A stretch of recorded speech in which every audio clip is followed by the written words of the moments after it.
por favor, abra sua Bíblia, livro de Atos, capítulo 8.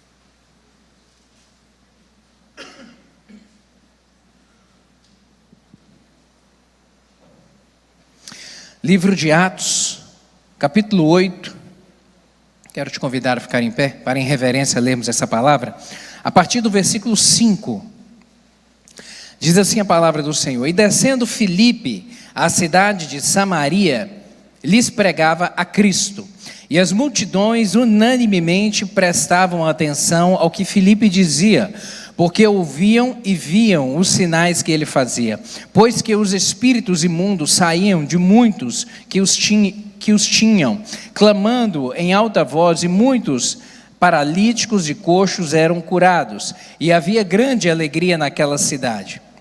E estava ali um certo homem chamado Simão, que anteriormente exercera naquela cidade a arte mágica e tinha iludido a gente de Samaria, dizendo que era um grande personagem, ao qual todos atendiam, desde o mais pequeno até o maior, dizendo: este é a grande virtude de Deus.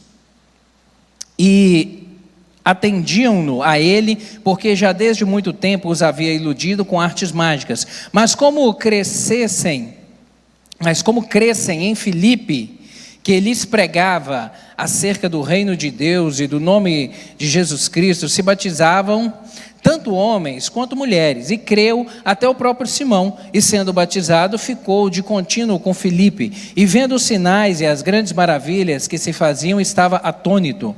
Os apóstolos, pois, que estavam em Jerusalém, ouvindo que Samaria recebera a palavra de Deus, enviaram para lá Pedro e João, os quais, tendo descido, oraram por eles para que recebessem o Espírito Santo, porque sobre nenhum deles tinha ainda descido, mas somente eram batizados em nome do Senhor Jesus. Então lhes impuseram as mãos e receberam o Espírito Santo.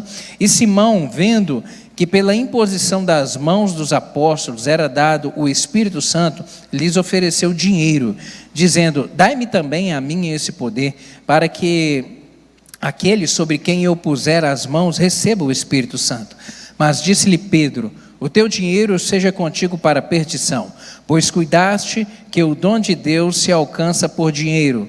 Tu não tens parte nem sorte nesta palavra, porque o teu coração não é reto diante de Deus. Arrepende-te, pois, dessa iniquidade e ora a Deus, para que porventura te seja perdoado o pensamento do teu coração, pois vejo que estás em fel de amargura e em laço de iniquidade. Respondendo, porém, Simão disse: orai vós por mim ao Senhor, para que nada do que disseste venha sobre mim. Amém. Até aqui. Vamos orar? Feche seus olhos mais uma vez. Vamos pedir ao Espírito Santo que aplique essa palavra ao nosso coração. Pai, te damos graças por estarmos na tua casa. Obrigado por esse privilégio, meu Deus nosso, que é de render o nosso culto ao Senhor, de termos essa liberdade de nos achegarmos nesse domingo pela manhã, meu Deus, e adorarmos ao Senhor, entregarmos a Ti o nosso louvor, a nossa adoração.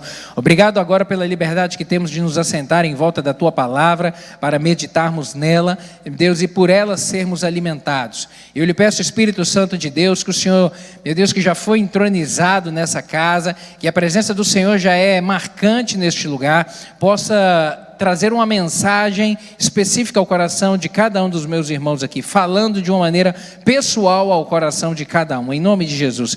Queremos estar todos conectados ao trono da graça, e eu lhe peço que o Senhor repreenda todo e qualquer espírito maligno que queira roubar a atenção, roubar a semente, em nome de Jesus, que estejamos conectados ao Senhor.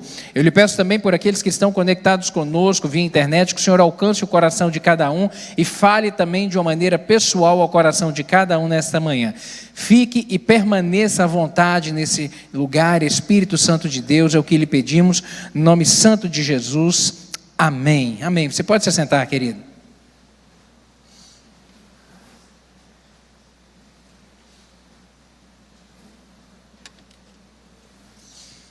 Estamos estudando algumas lições a respeito de relacionamento, e hoje o objeto do nosso estudo será os limites para um bom relacionamento.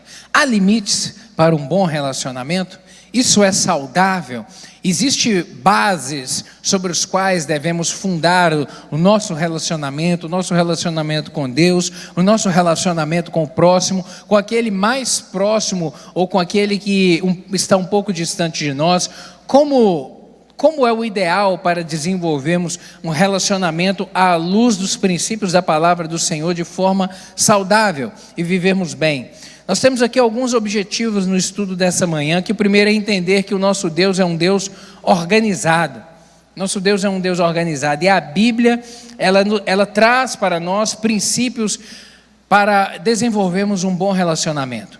Seja um relacionamento vertical, nosso com Deus, a nossa forma de nos aproximarmos de Deus, a nossa forma de nos relacionarmos com Deus, seja também o nosso relacionamento horizontal, que é o relacionamento com quem está ao nosso lado, próximo de nós. Eu repito, seja o mais próximo, o cônjuge, os filhos, a família, aí aqueles que estão já um pouco mais distante. Entender também que é errado intrometer-se na vida alheia.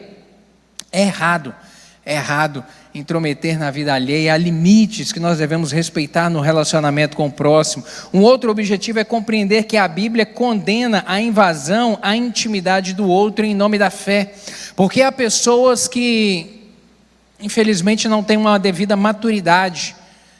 Às vezes que a gente costuma dizer, a pessoa não tem senso, a pessoa não tem maturidade, a pessoa não tem, um sentido aguçado para entender até onde é o limite. Como corpo de Cristo que nós somos, a família do Senhor, nós devemos respeitar uns aos outros até um certo limite. E também um outro objetivo aqui é concluir que o temor a Deus e o respeito impõe limite à intimidade alheia. Então, objetivos nobres aqui para nós completarmos o estudo nessa manhã e concluirmos realmente que a palavra do Senhor, ela nos dá direção para tudo, e principalmente nessa parte de relacionamentos. A gente iniciar aqui uma introdução, todo relacionamento horizontal, ele requer o reconhecimento de que há uma linha divisória entre eu e o meu próximo. Sem dúvida nenhuma. Em todo relacionamento, há uma frase antiga, ou um ditado antigo que diz que o meu direito começa onde termina, o meu direito termina onde começa o seu. Quem tem mais de 40 lembra disso. Ou o seu direito termina onde começa o meu. Ou seja, há limites. Há limites nos relacionamentos. Todos nós temos direitos e responsabilidades. Todos nós temos direitos e deveres. E onde termina o meu direito, vai começar o seu. Ou seja, há uma linha divisória para se manter o equilíbrio entre os relacionamentos. O próximo, ele pode ser alguém realmente que participa do meu eixo mais íntimo. O próximo, podemos dizer o cônjuge, falamos a respeito de filhos, falamos a respeito dos nossos pais, são aqueles que estão no nosso relacionamento mais próximo. E ainda assim, dentro desse relacionamento mais próximo, há um limite. Você sabia disso? É necessário haver um limite, um limite de respeito, um limite no relacionamento, até mesmo dentro de casa. E aqui entenda bem, há uma grande diferença entre intimidade e privacidade. Quando nós casamos, nós perdemos a nossa privacidade. Esquece. Acabou. Quem quer ter privacidade, não case, porque é incompatível. Quando a gente casa, a gente perde a nossa privacidade definitivamente. Definitivamente. Mas a intimidade é outra coisa. É outra coisa. Sabe, a intimidade vai falar a respeito de respeito, vai falar a respeito de dignidade. Isso daí a gente não perde nunca. Eu devo respeitar o meu cônjuge, há limites no meu relacionamento com o meu cônjuge, eu tenho que honrar o meu cônjuge, eu tenho que honrar o meu filho. Há um limite no relacionamento. Minha filha, em relação à privacidade de ter coisas, ver coisas, a ausência de privacidade, ela é uma coisa que nos ajuda muito, principalmente no relacionamento entre pais e filhos. Evita de muitas surpresas desagradáveis. Eu cresci em uma casa onde a gente não tinha privacidade. Minha mãe vistoriava tudo. Era impossível a gente esconder alguma coisa dentro de casa. Era impossível trazer alguma coisa da rua e esconder dentro de casa. Impossível. Ela olhava as roupas, ela olhava tudo. E isso me fez perceber, isso me fez me livrar de, às vezes, me relacionar com coisas que me afastariam de Deus, com coisas que seriam ruins para mim como pessoa. Por exemplo, drogas. Por exemplo. Então a gente não tinha muito espaço de ter nada privativo dentro de casa, não tinha. E eu vejo que isso é muito importante, porque evita às vezes a criança ou o adolescente de se envolver com coisas que às vezes o pai vai demorar muito para poder perceber, a mãe vai demorar muito para poder perceber. Mas a intimidade é outra coisa. A intimidade é o respeito em relação à pessoa do outro. Isso todos nós devemos ter o tempo todo, não importa a idade, seja de um bebê, seja já de um filho adulto, casado. Intimidade, ela tem realmente limite. E quando a gente fala de relacionamento, a gente fala então daquele próximo demais, aquele que está dentro da nossa casa. A gente vai falar de quem está um pouco mais distante, pertence a um núcleo aí mais amplo, que são os nossos colegas, os amigos, os conhecidos. A gente fala também daquelas pessoas que a gente tem um relacionamento às vezes casual. Às vezes quem trabalha, com quem você encontra, um prestador de serviço, alguém que você vai contratar um serviço, ou seja, ocasionalmente. É um tipo de relacionamento também que você vai ter e que é necessário agir de maneira correta. O homem, nós sabemos que ele é um ser gregário por natureza. Deus nos criou assim. É um ser gregário. Isso significa o quê? Que a vida solitária e isolada não é compatível com a natureza do ser humano. Não é compatível. Nós não temos alegria em ficarmos sozinhos, em vivermos de maneira isolada. Não se tem alegria em relação a isso. Nós somos seres gregários, nós gostamos de estar junto. A alegria é ter outro para poder compartilhar. A alegria é poder ter outro do nosso lado para nós nos alegrarmos. Isso é o gostoso da vida. E a Bíblia, nós veremos aqui que ela nos incentiva a isso. Por isso a grande importância de estarmos aqui, na casa do Senhor. Porque aqui no culto, na casa do Senhor, onde prestamos nosso culto coletivo, nós nos relacionamos com quem está do nosso lado. Nós podemos apertar a mão, nós podemos dar um abraço em alguém. Você sabia que há pessoas que às vezes passam a semana inteira sem ter alguém para abraçar? E que às vezes só abraça quando vem na igreja? Você já pensou nisso? E quanto faz bem um abraço, né? Um aperto de mão, um sorriso, um abraço. Quanto isso é animador, acalentador. Isso é tão importante. Por isso nós incentivamos os irmãos dentro da igreja a cumprimentar, a abraçar, a declarar uma palavra de bênção na vida do outro. Porque de repente lá no seu contexto, na sua casa, seja muito comum. Às vezes a sua casa é quase uma feira de tanta gente que circula, de tantos relacionamentos, mas há pessoas não. Há pessoas que por conta do contexto de vida vivem sozinhas. E como é triste e mais difícil a solidão, viver de maneira sozinha. Por isso nós incentivamos o corpo de Cristo a sempre manter-se aquecido, em relacionamentos. Até mesmo aqueles que não gostam de se misturar, aquele calado, aquele às vezes que é muito tímido, que não participa, sabe, não tem muita afinidade em participar de reuniões, ainda assim eles são seres sociais, embora não sejam muito sociáveis. Tem gente que é mais isolado, é da natureza, que gosta, mas ainda assim, embora não seja tão sociável, mas é uma pessoa que gosta de ter sempre alguém próximo, alguém junto. Na igreja de Cristo, o relacionamento entre os irmãos, ele tende a crescer e se fortalecer.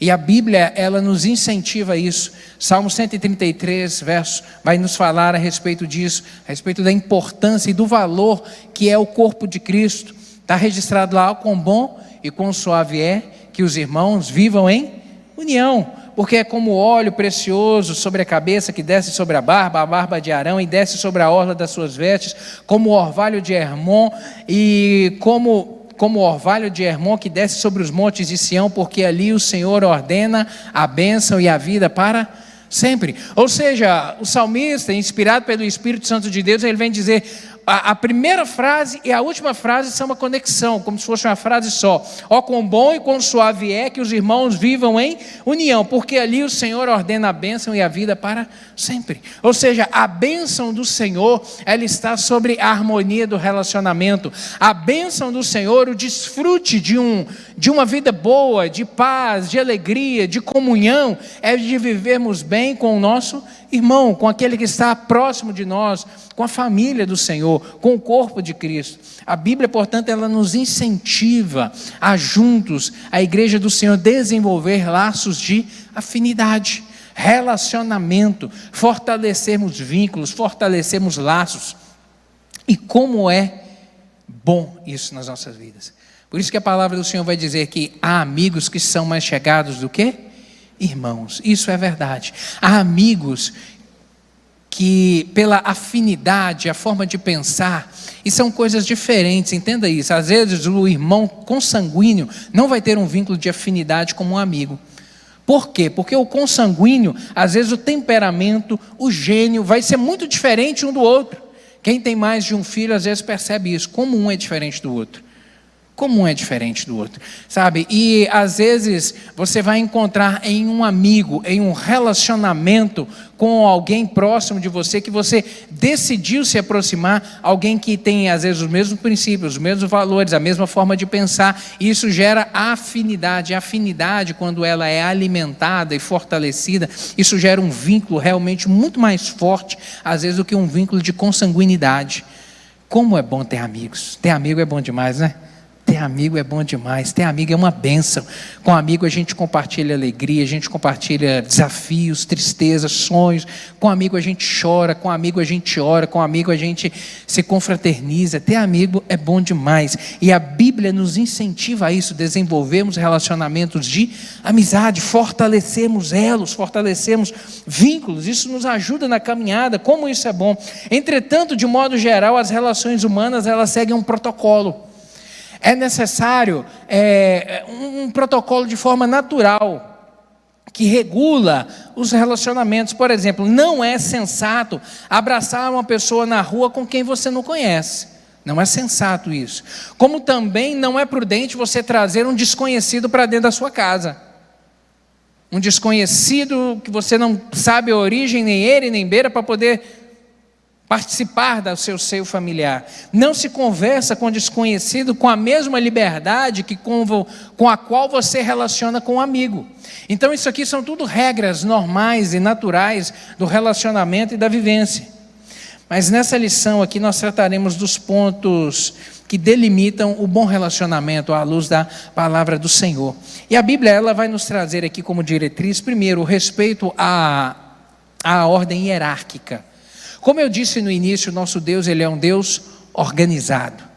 O nosso Deus é um Deus organizado. Salmo 19, verso 1 vai dizer que os céus proclamam a glória de Deus e o firmamento anuncia as obras das suas mãos. Os céus proclamam, ou seja, o mundo, essa estrutura que nós vemos do mundo, ela por si só manifesta a glória de Deus. Porque os que se dedicam ao estudo da ciência, da matemática. Essa semana eu vi um vídeo a respeito de um matemático, ele dizendo, olha, é impossível não olhar para a natureza e não reconhecer a mão de Deus.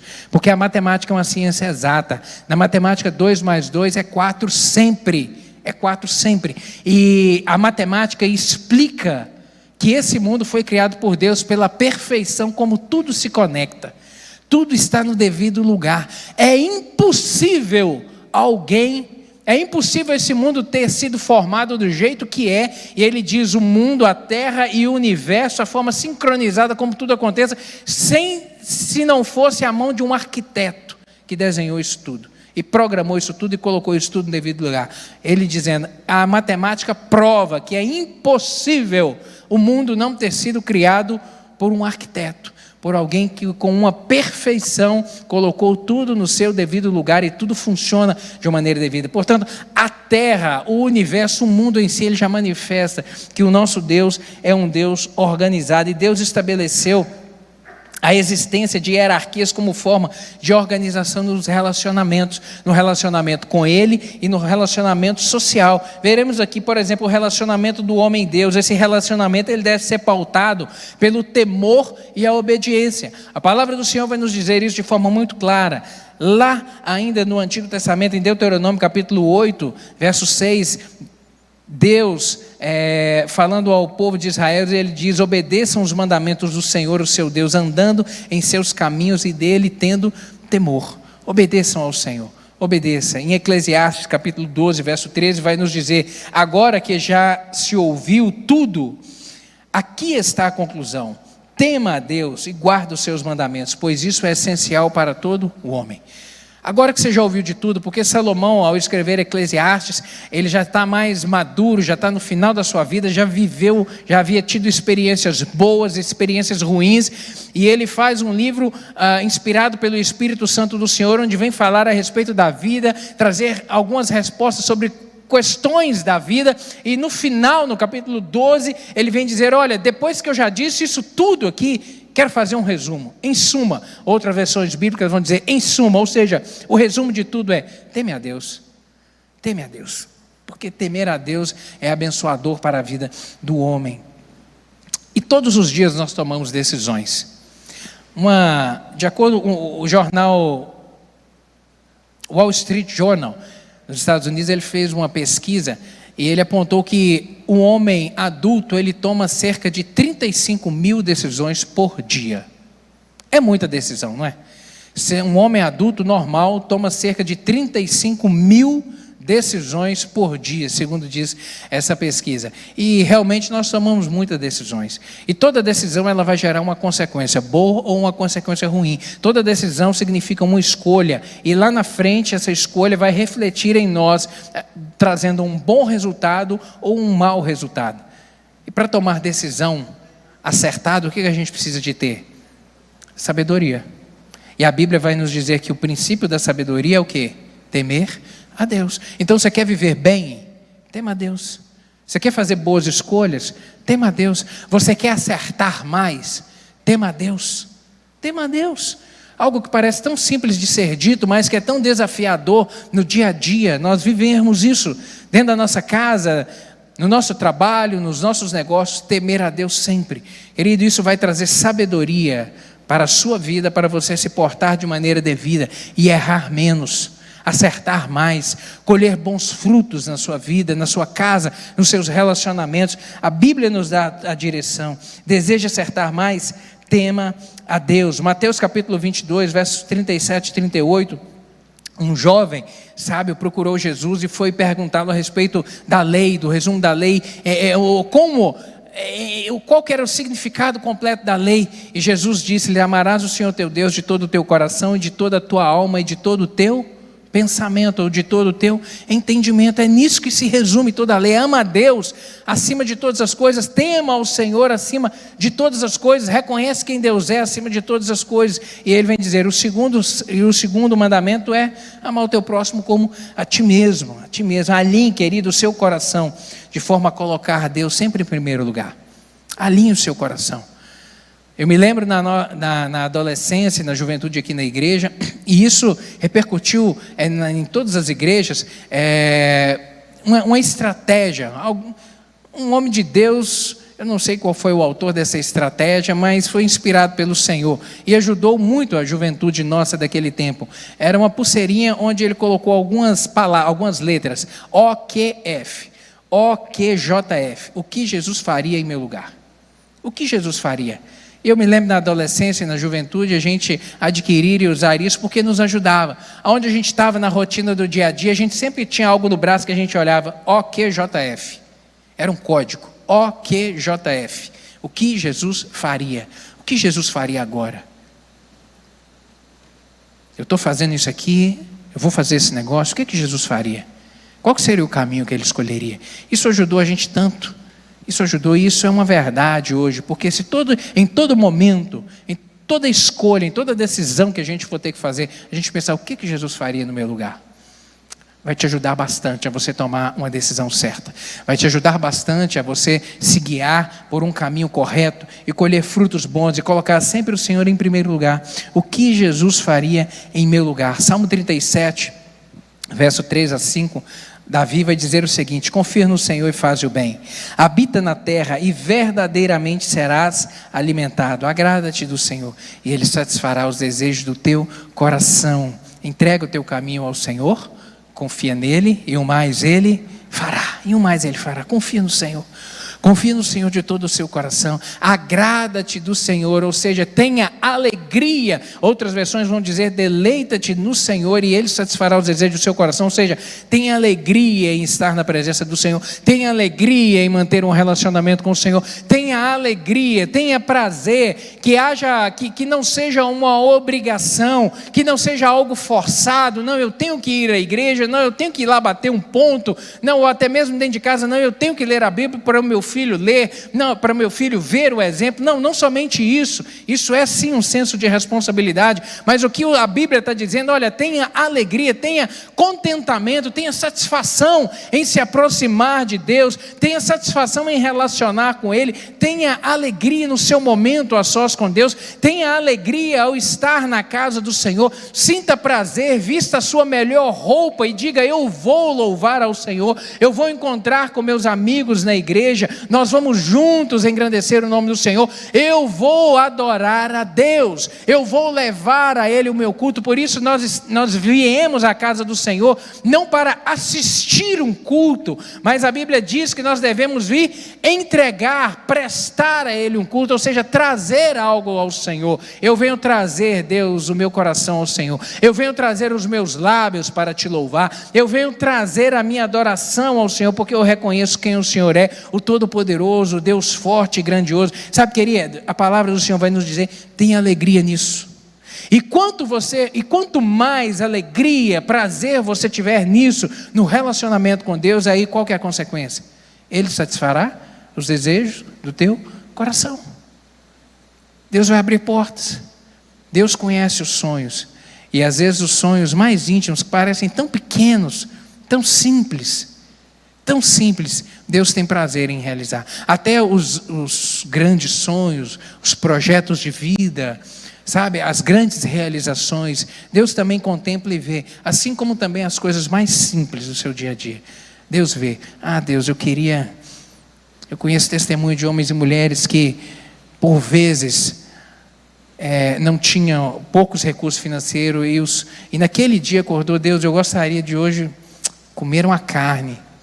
E Deus mandar na casa da pessoa alguém entregar aquela carne.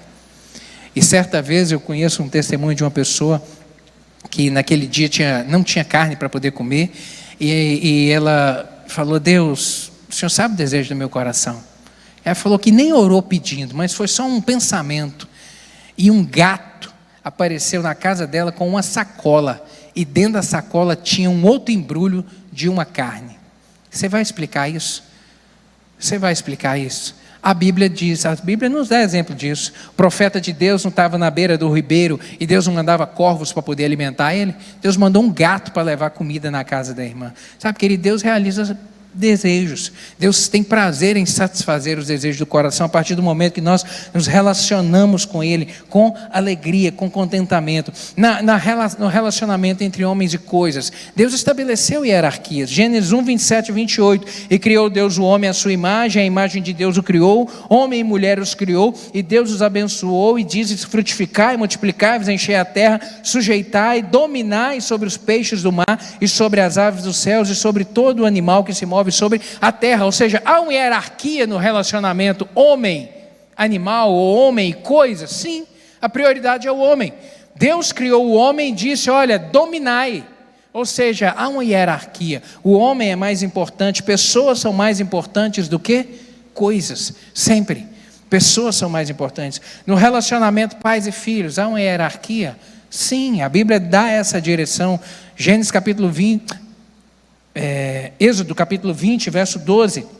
Lá na lei mosaica, honra o teu pai e a tua mãe para que se prolongue os teus dias sobre a terra. Honre o teu pai e a tua mãe para que se prolongue na terra que o Senhor teu Deus te dá. Êxodo capítulo 20, verso 12. Ou seja, há uma hierarquia, Deus estabeleceu em relação aos governantes, na vida social nossa, com os governantes, há hierarquia?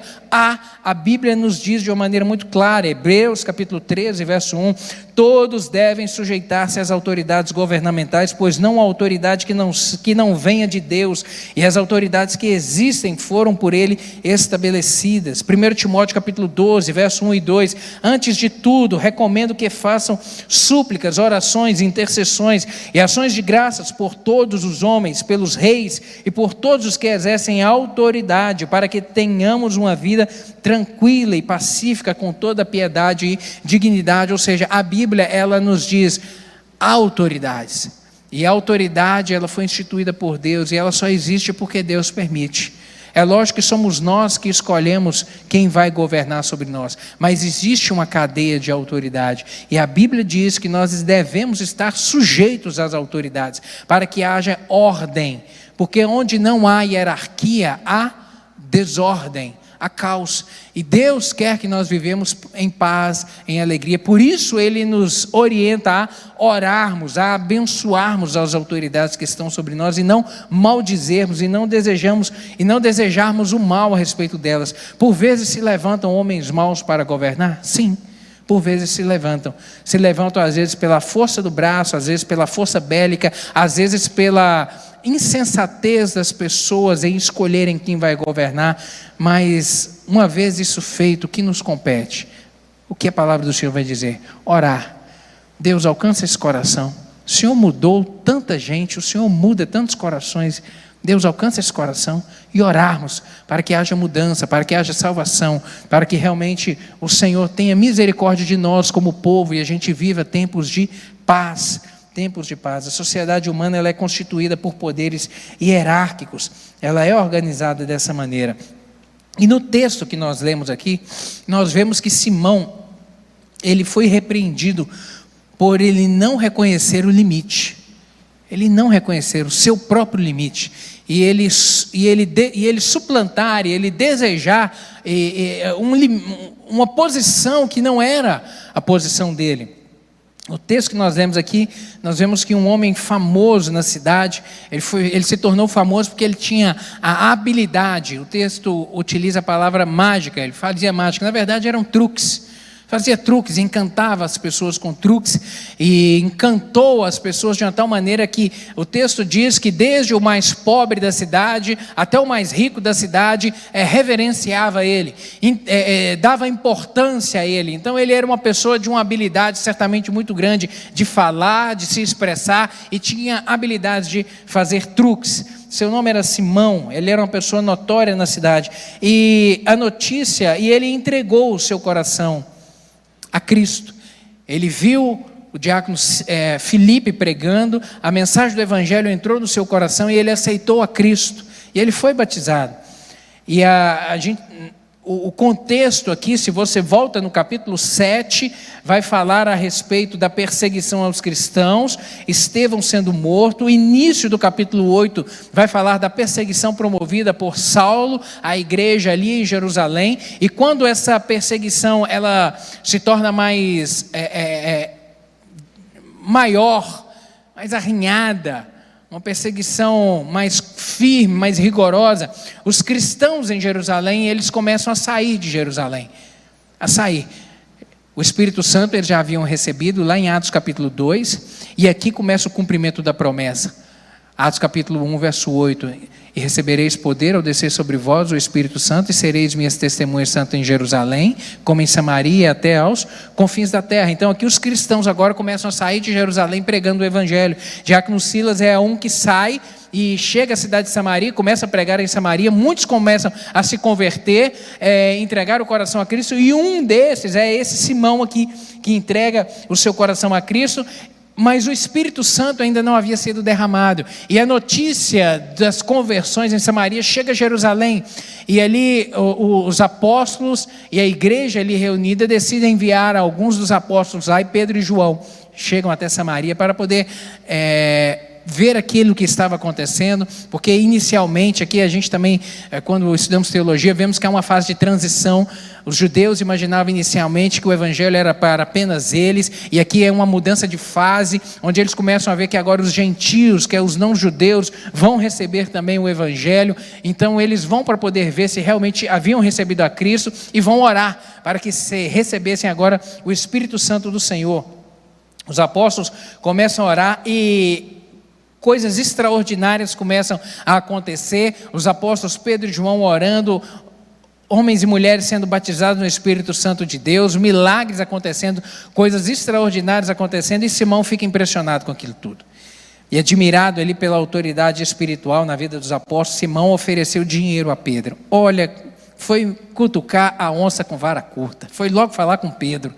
Foi oferecer dinheiro para poder receber, porque de repente ele imaginava que aquilo era um truque, era algo que ele estava acostumado a ver, porque ele tinha certas habilidades. De repente ele pensa: olha, eu também quero ter isso, me ensina esse negócio, me ensina essa habilidade, me mostra como é que você faz, porque eu quero fazer também.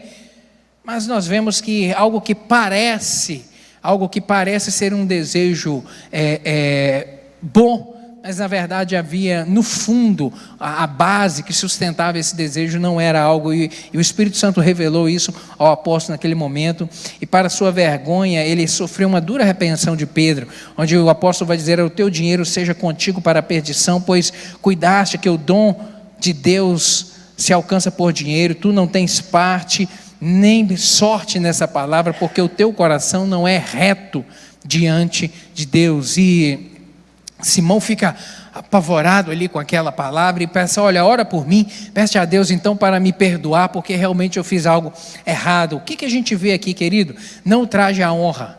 Simão, ele ultrapassou o limite hierárquico estabelecido por Deus, sabe? Ele achou que podia estar no mesmo patamar que os apóstolos. Mas não, ele não podia, simplesmente porque ele era alguém famoso, alguém de uma notoriedade na cidade. Ele pensa: não, eu posso fazer as mesmas coisas que vocês, sabe? Mas o desejo do coração dele não era reto, não era autêntico diante de Deus. Na visão de Simão, não lhe ficaria bem a condição de um simples membro da igreja que estava surgindo ali em Samaria, porque ele era alguém notório. Então ele precisava de estar numa posição diferente. O pano de fundo é esse. E o Senhor Deus revelou isso ao apóstolo Pedro, que condenou aquela postura dele. Isso porque o poder e a fama, eles são muito cativantes, querido. O poder e a fama atraem o homem. O poder e a fama é algo muito perigoso. Tanto é que se diz: você quer conhecer um homem de verdade, dê a ele dinheiro e poder. Você vai ver se ele realmente, quais são os princípios dele, quais são os valores dele. Nós vemos que Simão, ele havia entregado o seu coração a Cristo, mas a sua vida ainda não havia sido transformada. Um novo nascimento ainda não havia acontecido de maneira integral no coração de Simão. E é assim mesmo. As pessoas já adultas, quando vêm para o Evangelho, entram na família de Cristo, quando abrem o coração para o Senhor, elas vêm do jeito que estão, com as suas mazelas, com os seus maus princípios, com as suas desonras, com uma moral às vezes deturpada em relação à palavra do Senhor, vem do jeito que está. E agora, depois que abre o coração a Cristo, o recebe como o seu Redentor, como o seu Salvador, é que vai começar um processo chamado de novo nascimento, de regeneração, que agora é o Espírito Santo que vai trabalhar nesse coração. É o Espírito Santo que vai mudar isso daí agora, sabe? E o novo nascimento, ele é um processo cujo tempo ele é diretamente proporcional à correspondência ao agir do Espírito Santo de Deus. Porque agora esse coração rendido a Cristo, a Bíblia fala que o Espírito Santo vem habitar no coração, e é Ele que vai agora falar as coisas que precisam ser mudadas, os hábitos, os vícios, os maus comportamentos, a forma errada de falar. O Espírito Santo agora vai falar de uma maneira pessoal ao coração, e é essa correspondência ao Espírito Santo que vai demonstrar o quanto vai se amadurecer, ou em qual tempo vai se amadurecer. Às vezes há pessoas que demoram anos para poder amadurecer, entram para o Evangelho, caminha 5 anos, caminha 10 anos, mas continua fazendo as mesmas besteiras, as mesmas bobagens. Mas entreguei a vida ao Senhor lá há tanto tempo. Mas e o processo do novo nascimento? e a correspondência ao agir do Espírito Santo. Por isso encontramos na caminhada, às vezes, pessoas que estão há 5, 10, 15, 20 anos no banco da igreja, mas cometendo às vezes os mesmos deslizes, porque não estão correspondendo ao agir do Espírito Santo. Como também, da mesma forma, nós vemos às vezes algumas pessoas que entram para a família de Cristo e de uma maneira tão rápida, você vê uma mudança na vida da pessoa, uma mudança de rota, de comportamento, sabe? É nesse daí que a gente percebe de uma maneira muito clara como o Espírito muda, como o Evangelho transforma a vida de uma pessoa. O cidadão seguia nessa direção e de uma maneira rápida, ele se abre ao Espírito Santo e o Espírito vai transformando, daqui a pouco ele está em uma outra direção. Por isso que nós usamos a palavra conversão, converteu ao Evangelho, porque a conversão significa o quê? Uma mudança de rota, uma mudança de direção, e é isso que o Senhor faz nas nossas vidas à medida que vamos correspondendo ao agir. Nós vemos também um outro exemplo na palavra do Senhor de alguém que foi repreendido, porque não reconheceu o seu limite, que é Saul. 1 Samuel capítulo 13 vai falar a respeito de uma guerra que se levantou em Israel.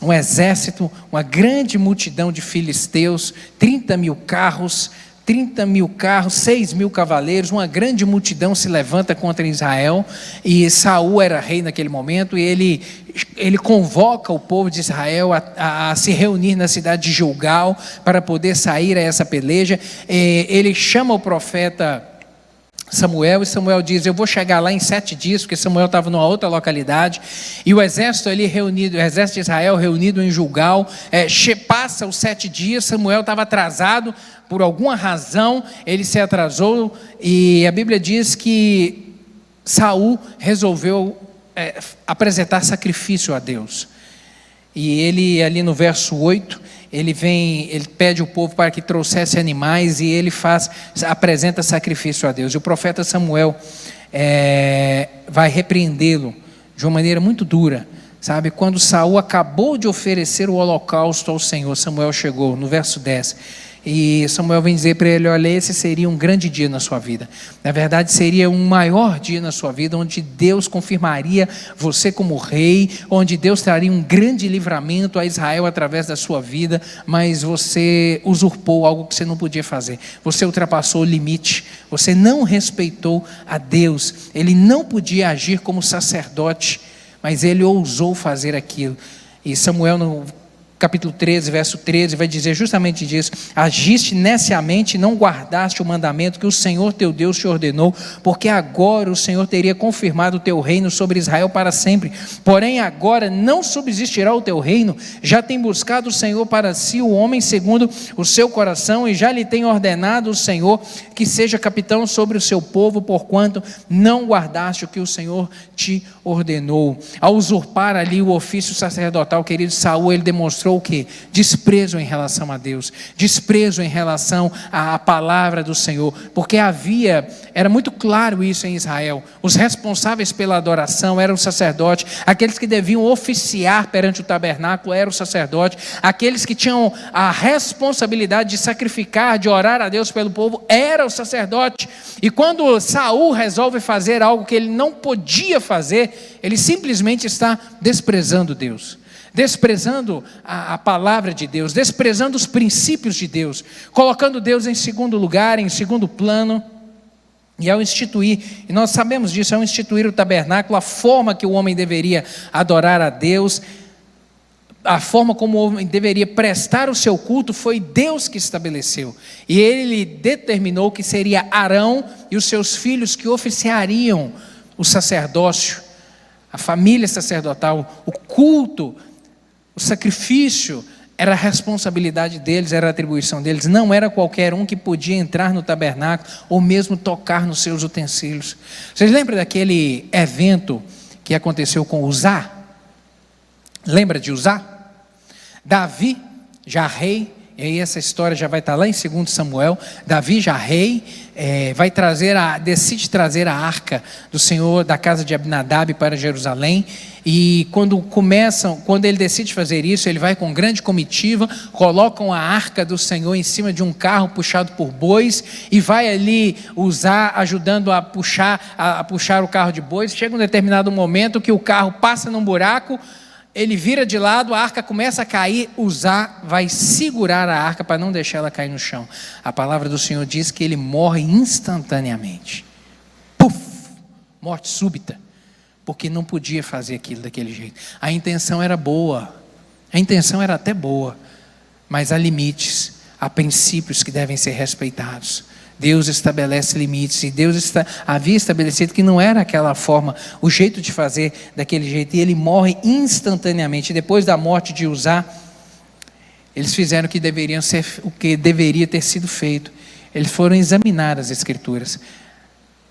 Davi para aquela comitiva, olha para o lado, a casa de Obed-edom, leva a arca do Senhor lá para a casa de Obed-edom, todo mundo vai para sua casa, o luto ali, porque Uzá morreu. E 3 meses depois, algum tempo depois, eles vêm agora para poder buscar. Chegou a notícia lá no palácio, a casa de Obed-edom estava sendo abençoada, a arca do Senhor estava lá. E eles então vêm levar a arca, só que agora levar de uma forma diferente.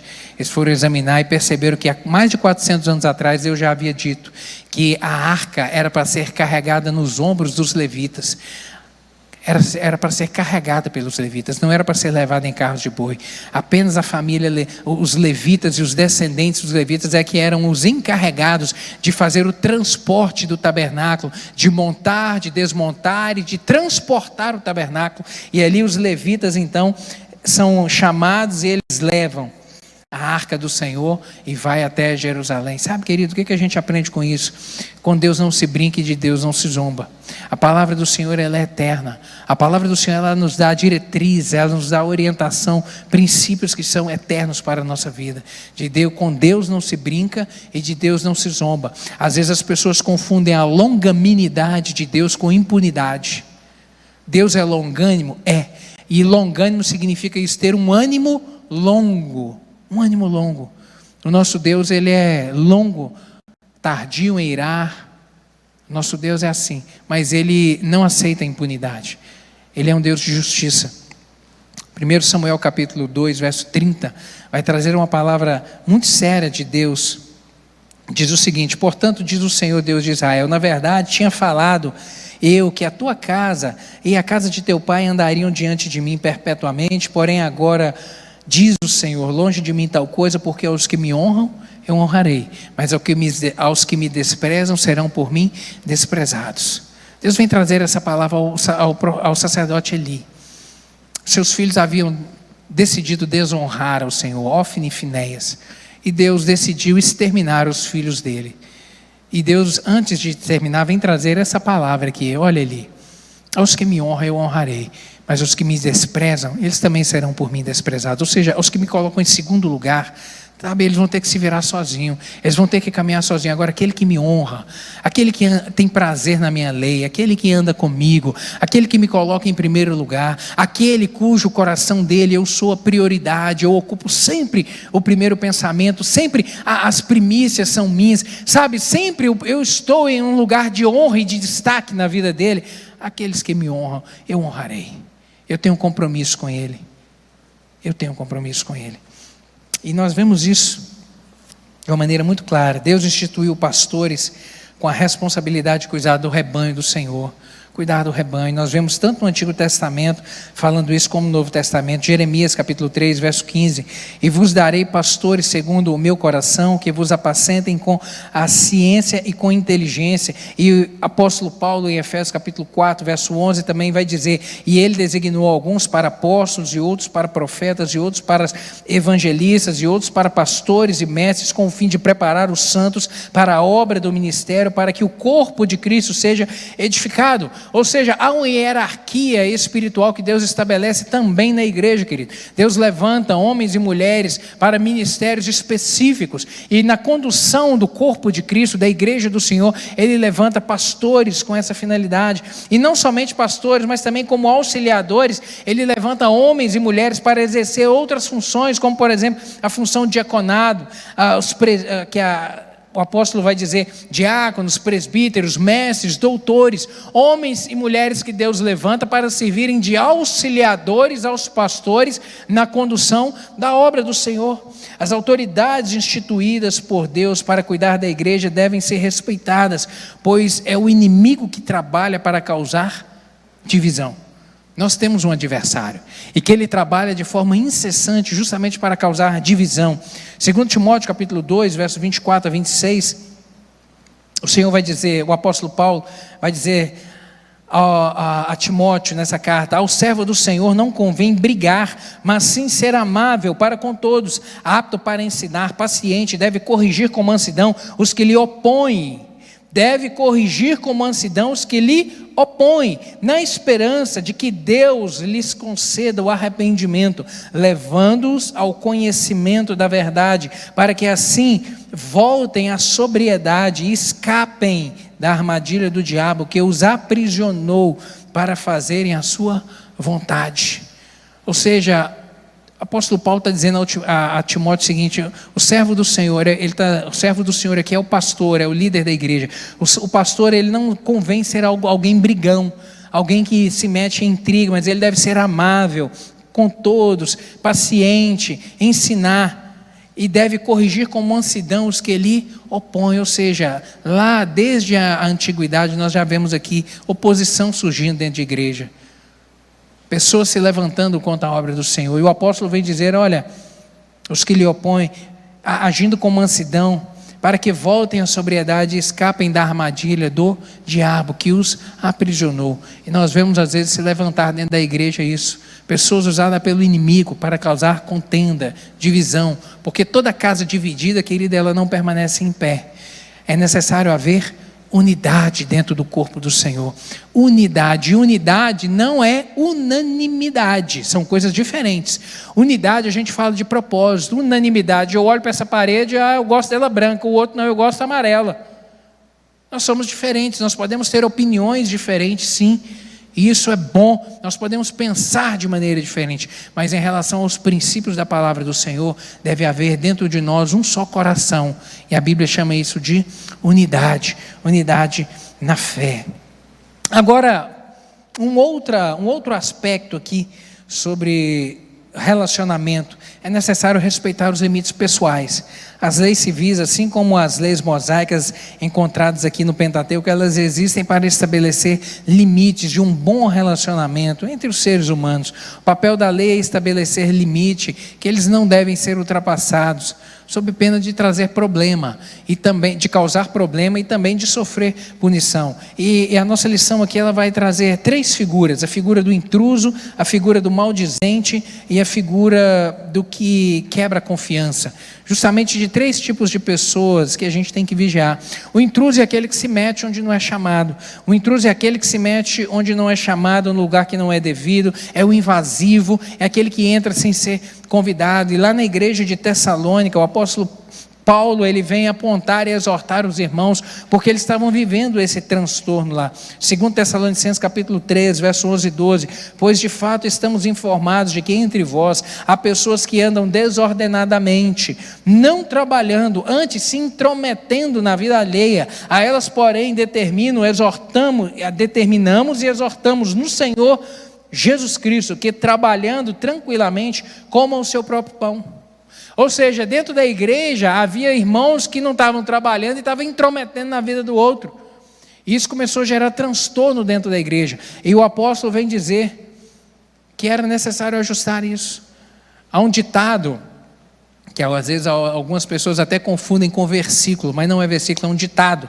E é uma grande verdade: mente vazia é oficina do diabo. Quem está desocupado, mente vazia, não tem ocupação, é oficina do diabo. Vai trabalhar para o inimigo, vai acabar arrumando confusão. Trocando em miúdos aqui, o que o apóstolo estava dizendo? Olha, fala para esses irmãos, para cada um cuidar da sua vida. Vá cuidar da sua própria vida. Vá cuidar da sua casa, do trabalho. Vá cuidar das suas responsabilidades. E para de intrometer na vida do outro. Para de causar problema. Uma outra figura aqui que o texto vai nos trazer é a figura do maldizente. Maldizer significa falar mal. Maledicência, ela é condenada pela Bíblia. Provérbios capítulo 20, verso 19. O mexeriqueiro revela o segredo. Portanto, não metas com quem muito abre os lábios. Tem gente que gosta de falar demais, e a Bíblia condena isso. A maledicência invade a intimidade. O maledicente, ele invade a intimidade alheia em busca de informações sobre a vida do outro, para poder expor. Ele tem prazer em contar, é o fofoqueiro. Ele gosta de examinar a vida do outro, tem prazer em compartilhar com as pessoas os defeitos, os problemas, as dificuldades lá da casa de cada um. A Bíblia vai falar isso, que é o fofoqueiro, e a gente tem que ter cuidado. Ele é um semeador de contenda, e se há algo que Deus abomina, a palavra do Senhor vai dizer que é aquele que semeia contenda entre irmãos. Provérbios capítulo 6 vai falar a respeito disso, aquele que semeia contenda. O verso vai dizer, capítulo 6, verso 16, estas 6 coisas aborrece o Senhor, e a 7ª ele abomina. E aí foi a relação das 6 coisas que aborrecem o Senhor, e a 7ª que Deus abomina é justamente aquele que promove contenda entre os irmãos. O apóstolo Paulo chamou a atenção aqui de Timóteo a respeito disso. Ele mesmo estava sofrendo com algumas pessoas que estavam invadindo a sua privacidade. E por último aqui, o que quebra a confiança. O corpo de Cristo, nós somos membros uns dos outros. Como eu disse aqui, nós somos a família do Senhor. Nós somos a família. E nessa convivência, a Bíblia, ela nos incentiva a fortalecermos os laços, a nos aproximarmos a cada dia mais, a nos ajudarmos a cada dia mais, a sermos a cada dia mais apoiadores uns dos outros na caminhada. E ela nos recomenda, inclusive, a confessarmos as nossas culpas uns aos outros. Tiago capítulo 5, verso 16 vai dizer isso: confessai, pois, os vossos pecados uns aos outros e orai uns pelos outros para serdes curados. Muito pode, por sua eficácia, a oração do justo. Ou seja, a própria Bíblia nos orienta a nos ajudarmos uns aos outros, a compartilharmos também das nossas falhas uns com os outros, para que nós oremos uns pelos outros. Agora, isso é uma balança que nós devemos ter a sensatez de termos a consciência de com quem nós devemos compartilhar, com quem nós devemos abrir, justamente porque, infelizmente, há pessoas que entregaram seu coração ao Senhor, mas que ainda estão no processo de novo nascimento. E como eu disse no início, às vezes esse processo ele é diretamente proporcional à correspondência do agir do Espírito Santo. Algumas pessoas demoram para amadurecer, e às vezes nesse prolongar aí desse fruto que está verde ainda, às vezes há alguns maus hábitos. Às vezes há algumas coisas lá do passado que precisam de ser tratadas, e uma delas às vezes é a vontade de falar do outro, de ser realmente um fofoqueiro. E às vezes quando o irmão compartilha algo, um pecado, alguma falha, uma culpa, o correto que a palavra do Senhor vai nos dizer é que devemos orar, nos importar uns com os outros. E se a coisa ainda for grave, for aquele chamado pecado cabeludo, o correto qual que é? É pedir ainda a autorização. Meu irmão, esse assunto é importante que você trate com o pastor. Ele vai ter uma melhor condução para esse assunto. Você procura a ele, ou você me autoriza então que eu converse com ele para ele te procurar? Sabe, a palavra do Senhor vai nos dizer isso, porque assim nós vamos a sermos abençoadores uns dos outros. Assim realmente aquele que errou, eu vou exercer o ministério da reconciliação, para que ele se reconcilie com o Espírito Santo do Senhor. Eu vou ser abençoador na vida dele. Sabe, o pecado precisa de ser tratado. Pecado não pode ser cultivado. Pecado é algo que tem que ser arrancado, porque senão ele contamina todo o rebanho.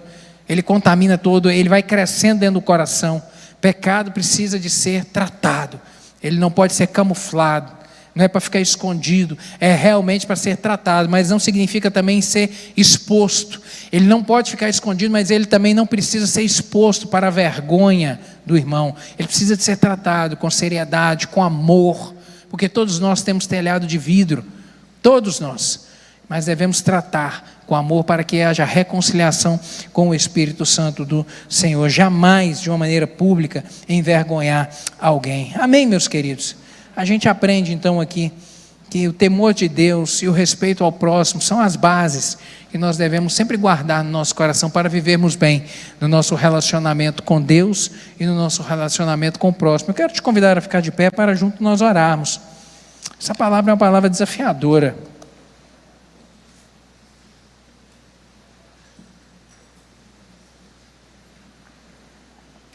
Encorajadora.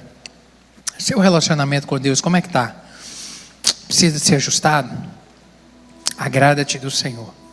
Tenha alegria na presença do Senhor, e Ele satisfará os desejos do teu coração.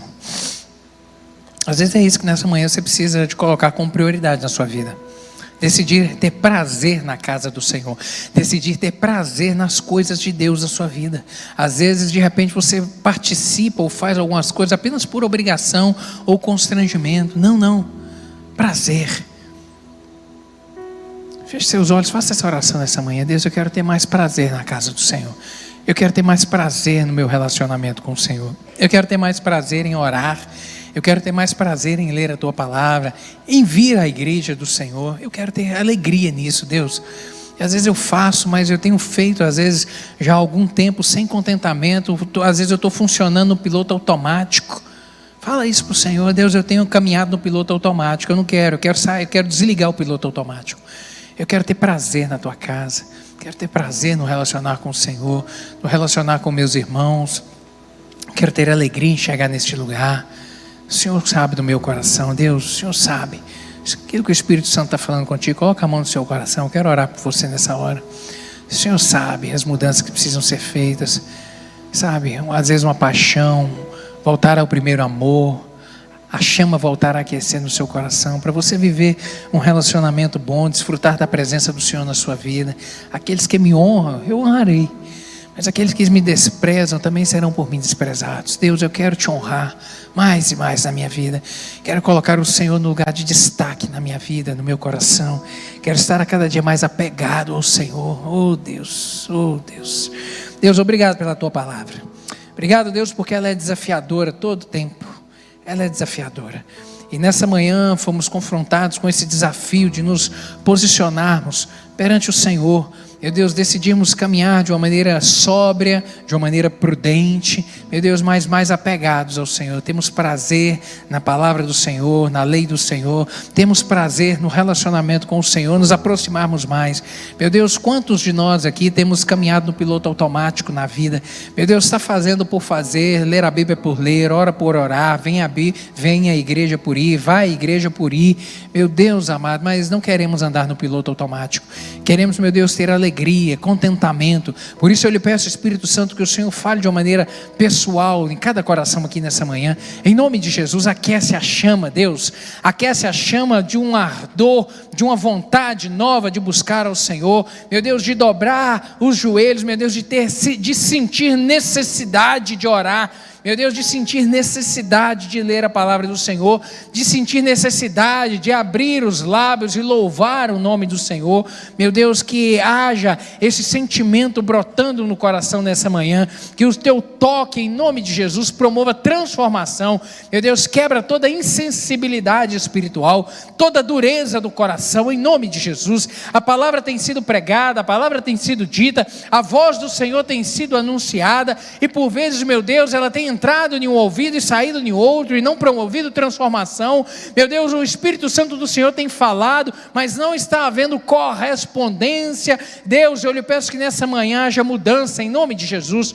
Quebra toda e qualquer dureza no coração, dá uma sensibilidade espiritual a esse coração em nome de Jesus, para haver mudança, a decisão de mudar, de buscar ao Senhor de todo o coração, ó Deus, para desfrutarmos do bem que é a vida com o Senhor. Meu Deus, a vida abundante que Jesus Cristo tem para nós, meu Deus, uma vida de alegria, de paz, de contentamento, para que possamos ver os desejos do coração sendo realizados, porque assim diz a tua palavra, assim diz a tua palavra. Eu lhe peço que o Senhor complete ela no coração de cada um dos meus irmãos aqui, de uma maneira pessoal, em nome de Jesus, em nome de Jesus. Deus, eu lhe peço que o Senhor nos guarde no restante desse dia, abençoa o nosso dia, nos leve em paz para casa, que a gente desfrute de um domingo abençoado, e à noite estejamos aqui para rendermos ao Senhor o nosso louvor e a nossa adoração, porque te amamos, e o Senhor é um Deus bom, é um Deus extraordinário. Te amamos de todo o nosso coração. Despede-nos em paz. É o que eu lhe peço no nome poderoso de Jesus. Amém. Amém. Que o amor de Deus, a maravilhosa graça de Jesus Cristo e a presença do Espírito Santo, o consolo dele esteja sobre a sua vida e sua casa, meu querido, hoje e para sempre. Amém. Vá em paz. Deus te abençoe.